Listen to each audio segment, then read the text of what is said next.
jálàbí ń bẹ nínú iṣẹ́ tá a lè sọ wípé àwọn ànábì Ọlọ́run náà ṣe nítorí pé iṣẹ́ mẹ́rin iṣẹ́ táwọn ànábì Ọlọ́run wálé ayé wá ṣe jálàbí dẹ̀ bọ́ sí abẹ́ kàtígórì iṣẹ́ kan nínú àwọn iṣẹ́ táwọn ànábì Ọlọ́run wá ṣe ó kàn jẹ́ wípé gbólóhùn jálàbí yẹn lè má sí lásìkò tiwọn gẹ́gẹ́ bí àwọn gbólóhùn mìíràn tá à ń lò nísìn ó lè má sí lásìkò tiwọn bọ́ tá bá jẹ́ pé iṣẹ́ yẹn náà ní iṣẹ́ ìgbà yẹn a lè sọ pé nǹkan kan náà nìkan tá à ń sọ iṣẹ́ àkọ́kọ́ tọ́lọ́run bí àwọn ànábì Ọlọ́run òun náà ni at-ta'lim Ọlọ́run gbé wọn di láti wá kọ́ ayé ní ẹ̀kọ́ láti wá sọ fún wọn pé báyìí ló ń ṣe dá sánmọ̀ báyìí ló ń ṣe dá ilẹ̀ ẹlẹ́ẹ̀kejì iṣẹ́ tí wọ́n wá ṣe al-irshad wọ́n wá tó àwọn èèyàn sọ́nà lábẹ́ al-irshad ní wáàsí wà lábẹ́ al-irshad ní kútúbà jímọ̀ wà a máa ń fi wáàsí a máa fi ń guide àwọn èèyàn to the right path pé ẹ má lọ wrong path o iṣẹ́ ẹlẹ́ẹ̀kejì táwọn òjíṣẹ́ Ọlọ́run wá jẹ́ láyé nu bákan náà iṣẹ́ ẹlẹ́ẹ̀kẹta tí wọ́n wá ṣe òun náà ni pé wọ́n wá wo àwọn èèyàn sàn wa yuzakkihim tazkiyatun nafsi wa ruhi wọ́n wá tọ́ ẹ̀mí àwọn èèyàn wọ́n dẹ̀ wá tọ́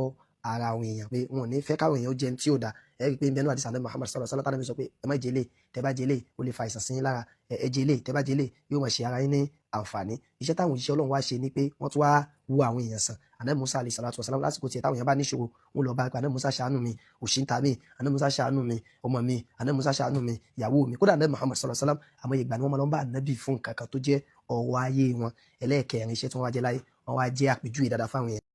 ọ̀rọ̀ àfa yìí tá a gbọ́rọ̀ wọn yìí wọ́n fi ránṣẹ́ sí mi àfa Ibrahim Al-Hariri oye so ẹ̀bùn olúwa pọ̀ nípa pé jálàbí ipe iṣẹ́ àwọn ànábì náà ní jálàbí káì subhanallah babban la ìsọkúsọ babban la ìwíkúbi ní tẹ́ni yìí sáwọn ànábì babban la jákujàku ní tẹ́ni yìí fi ti sọ́dọ̀ àwọn ànábì láwọn ọjọ́ mélòó kan sẹ́yìn kó tó di pé ọ̀rọ̀ jálàbí kó tó di pé ó digbọ́n mi sí omi tó tara torí ó ti digbọ́n mi sí omi tó gidigidi gan lórí TikTok àti bẹ́ẹ̀ bẹ́ẹ̀ lọ oyi so a fèsì fún aláìmọ̀ kankan nínú àwọn aláìmọ̀ kan lẹ Yorùbá tí ń fi jálàbí ti sọ́dọ̀ àwọn sàhábà nàbì pẹ̀lú hadith kan tí ń bẹ nínú Bukhari so hadith ruqyati bil Fatiha hadith iṣẹ́ rúkìá pẹ̀lú Fatiha nípa pé àìmọ̀ kan lẹ́ni yìí àti ìrújú ló fẹ́ dálẹ̀ bí hadith yìí so kò sí tí ń jọ bẹ́ẹ̀ kò sí tí ń jẹ́ jálàbí nínú kíni nínú hadith yìí oye báyìí oye bí kìí ṣe pé so ìwòsàn àtọ̀nà tá a lè fi wo irú tó ṣẹlẹ̀ yẹn sàn òun ni tó ṣẹlẹ̀ nínú bẹ̀ so ní èyí tó sì já sí pé kò sí tó burú bí kéèyàn ṣe kíni kéèyàn gba nǹkan láti fi sọ pé ok so sáfíìsì tí mo fẹ́ fún ẹ̀yin nípa àìsàn tó ti ń ṣe yìí iye tí ń gbà rí tó bá jẹ́ ilé yìí lẹ̀ bá ń ṣe ni kò sẹ́ni tí ó mọ̀ bá yín pè ní jálàbí abẹ́ ẹ̀mọ́ tẹ̀ ń ṣe ni so ẹ wà máa fọpọlọ àwọn èèyàn ṣeré bí tó bá jẹ́ ilé yìí lẹ̀ bá ń ṣe ipe ẹ̀ ń wo àìsàn àbí kẹ́ ẹ̀ ń ṣètọ́jú àìsàn ẹ̀ ń ṣètọ́jú àwọn aláàárẹ̀ so àti bẹ́ẹ̀ bẹ́ẹ̀ lọ tó bá jẹ́ ilé ilẹ̀ bá ń ṣe ni kò sí ọlọ́pọlọ kan tí ó mọ̀ bá yín pè ní jálàbí náà ẹ wà máa fọpọlọ àwọn èèyàn ṣeré ni àmọ́ ẹ̀ ń ṣe oògùn ẹ̀ ń pọ̀fọ̀ láwọn ọ̀fọ̀ òfò so kéyì nínú iṣẹ́ jálàbí fa oye ayakila ń bẹ́ẹ̀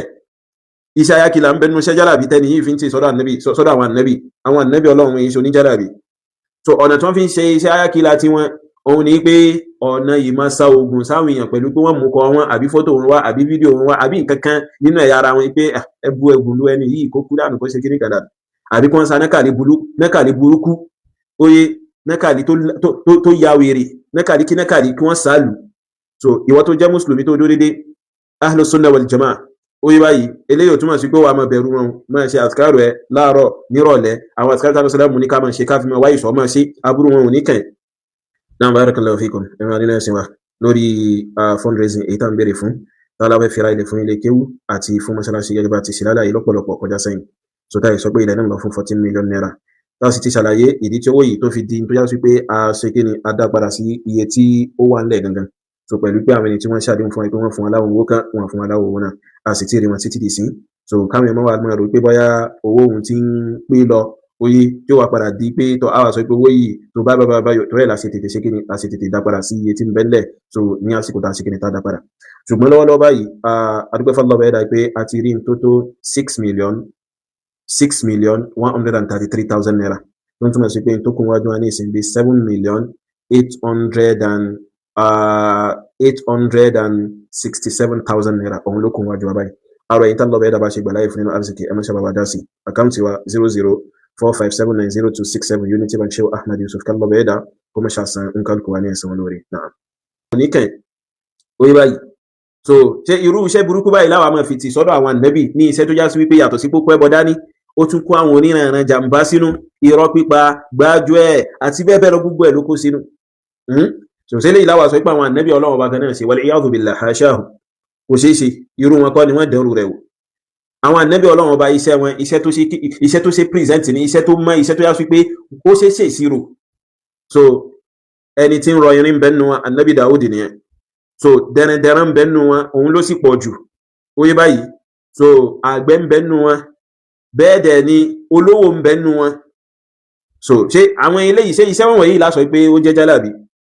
so tá bá sọ pé àwọn ànábì Ọlọ́run àwọn èèyàn wá ń bá wọn àwọn àlùmọ̀ wọn wá ń bá wọn lọ́jọ́ ayé wọn láti sọ pé ìṣòro báyìí bò láti ṣe kíníkan bò láti ṣe kíníkan nínú iṣẹ́ tá lọ́bẹ̀ ẹ̀dà fi rán wọn nìyẹn nípa pé wọ́n lọ mọ́ bá wọn láti gbọ́ ìtọ́sọ́nà lọ́bẹ̀ ẹ̀dà látẹnu wọn bó ni wọ́n ṣe rìn báyìí so àmọ́ ànábì wo ní ń jóògùn ní ń ṣe oògùn owó ní ń ṣe oògùn ìṣọ́ra ní ń ṣe oògùn agbélépọ̀tá àti bẹ́ẹ̀ bẹ́ẹ̀ lọ ànábì wo ní ń ṣàgbígbá ní tẹ yèpẹ̀ ní wo yèpẹ̀ ní wo tẹ̀sùbà ní wo omi àti bẹ́ẹ̀ bẹ́ẹ̀ lọ ànábì wo ní sàṣìyàn so ẹ máa mú wá ẹ máa kájáde so jálàbí jàǹbá burúkú ọ̀hún lẹ́fí tí sọ́dọ̀ àwọn ànábì Ọlọ́run ọba so lára burú jálàbí fa ẹ̀rí àwòrán kan tá a gbé sí ibi fídíò wa yìí tẹ́ẹ̀rí látẹ̀kan àwòrán kan náà àwọn àfáà Tìjàníyà àfáà Sufi nílẹ̀ Haúsá ní nílùú Zaria Sani Khalifa lókọ rẹ̀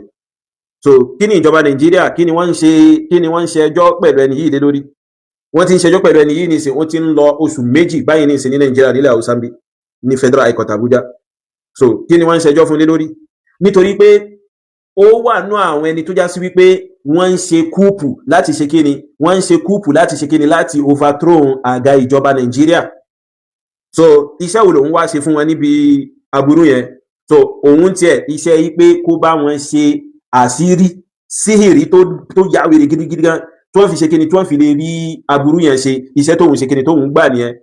so wọ́n dẹ̀ àlẹ́jẹ̀ pẹ̀lú pé wọ́n san owó tó owó fún